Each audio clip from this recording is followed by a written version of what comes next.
Hello everyone. Today Fifi and I will do a presentation about consumer decision making and specifically emotional based influence in consumer decision making. Often people think that the choices they make are consequences of rational thinking. However, a Harvard professor says that 95% of purchasing decisions are subconscious and therefore non-rational. In the study, it is found that consumers are often not honest about their purchasing thoughts and feelings. This is because purchasing behavior is driven by unconscious urges, the biggest of which is emotion. Emotion is the main factor that drives purchasing behavior and also decision making in general. Neuroscientists have even found that people whose brains are damaged in the area that generates emotions are incapable of making decisions. This is really important, especially for marketing, sales, and branding. Humans are driven by feelings, so in order for a company to let a consumer remember your product or brand, they must feel connected, involved, or passionate about the contact with the company. Therefore, good marketeers use this all the time, and therefore these days there are so many emotion-based campaigns. For example, luxury goods target feelings of self-worth and status in the world. Communication devices target us by showing a commercial with family and friends. And also perfume and lingerie target emotions related to love, relationships, and sexual desires. Though marketers should still focus on the features of the product, the key should be to emphasize the emotional response of a consumer that uses the product. So as I said, almost everything that drives customers is subconscious behavior. However, this is not a bad thing. There is nothing manipulative about facilitating consumers' desired states of emotion. Products and services are designed to satisfy a customer desire or want, and those desires always contain an emotional component. There are two sides. The one being the side of the marketeers and companies who want to sell as many products as possible to the customer. The other side being the customer, who is, unconsciously or not, always subject to emotional marketing. The marketeers will always try to find ways to influence you and your unconscious mind even more. A study of Smith found that there are up to 8 different emotional mindsets that influence how customers make shopping decisions. It is also possible for customers to switch between these emotional mindsets. For a company to optimize sales and company loyalty, understanding of the key emotional drivers and factors in their shoppers' needs, wants, and behaviors in the purchase journey is needed. Therefore, I will briefly explain the 8 emotional shopping states that influence purchasing behavior, and I will give strategies for companies to connect with customers in these different emotional mindsets. All state, with 11% of customers having this. These consumers enjoy doing their research and are driven by their desire to be the leader and expert that friends, peers, and colleagues can turn to for advice and recommendations. They want to know it all. They browse and shop for information even when they're not actively looking to purchase. Companies with know-it-all customers should make sure that they are mentioned in news sources of the target audiences so that the know-it-alls can be turned into educated influencers. The second one is the Neet Validation, with 20% of all customers. This is the most frequent emotional state. They are driven by the need to validate their choices. They are really afraid of making wrong decisions. And companies should use user reviews, conversations on social media, and expert advice in the decision-making process to build confidence and trust for these consumers. The third one is avoid remorse, with 9% of all customers. These customers consider shopping as a core and prefer the easiest and most trusted path to purchase. They are more likely to buy brands that reflect their values and beliefs or just purchase the things they always do. Companies should be memorable and make the store experience more than just a place to get merchandise to get their attention. Using store technology such as touchscreen booths and interactive assistants can help to get their attention, to educate them, and push them into exploring and discovering new items in your store. The fourth state is decision anxiety, with 17% of all customers.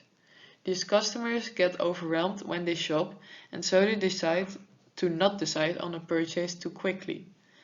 Customizing their search, giving them control, helping them to compare options, and providing them with a simple and easy journey will lessen some of their worries and focus their purchase decision process.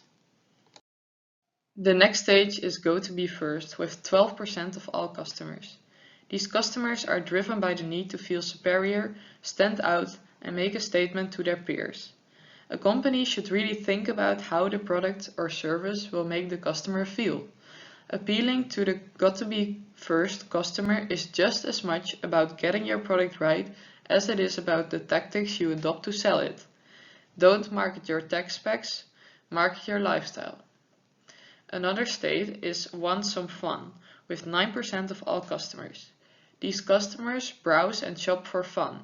Shopping is actually their hobby. They need to be engaged and expect instant gratification. Companies should provide them with a personalized, unique, and interactive shopping experience to engage them and keep them entertained. The next stage is I'm special, with 16% of all customers. These customers love to feel unique and special. As the name already says, a company needs to make the customers feel unique. This can be done by, for example, highly personalized experiences, exclusive memberships, limited edition product releases, and by giving them things for free so that they work as influencers to other customers. The final stage is buy and be done, with 10% of all customers. They get easily frustrated when they shop and can also feel the effects of choice overload. Therefore, you should support them in their journey to save time and minimize their frustration. Integrate self-service options in-store and online to help shoppers find the information they need or the solutions to their problems quickly.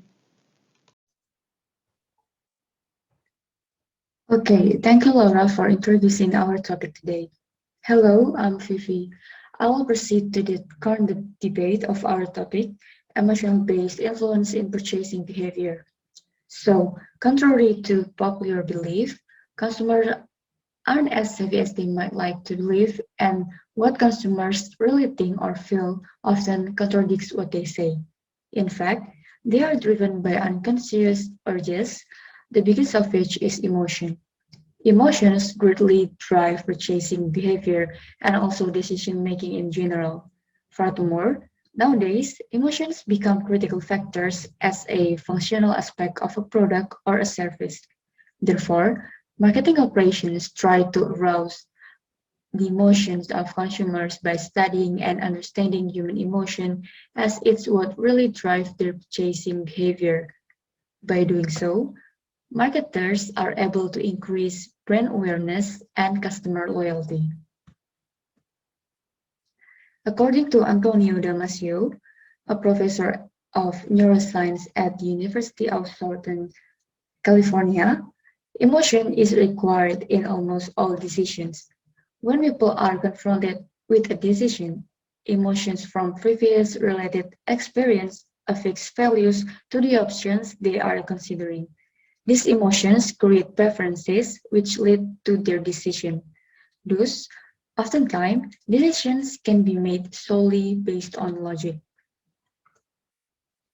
Moreover, in many studies, fMRI or functional magnetic resonance imaging tests have shown that when evaluating brands, consumers primarily use emotions such as personal feelings and experiences rather than information such as brand attributes, features, and facts.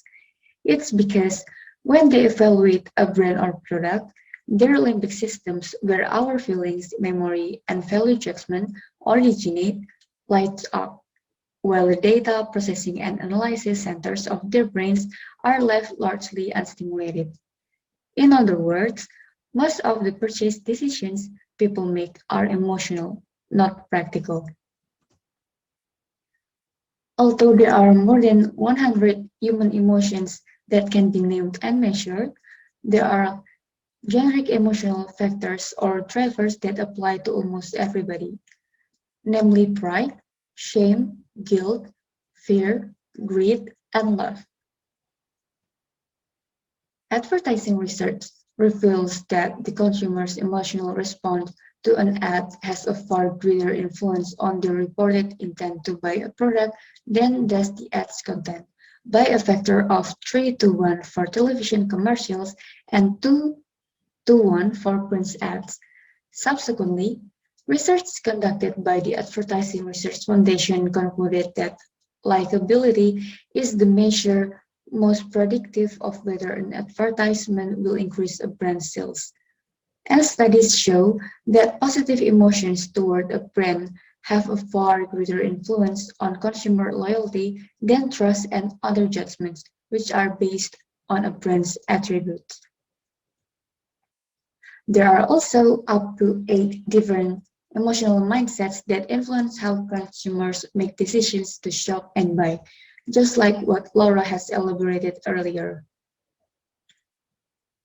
In conclusion, emotions are the primary reasons why consumers prefer brand name products. So, a brand is often nothing more than a commodity given an emotional mental representation in the mind of the consumer.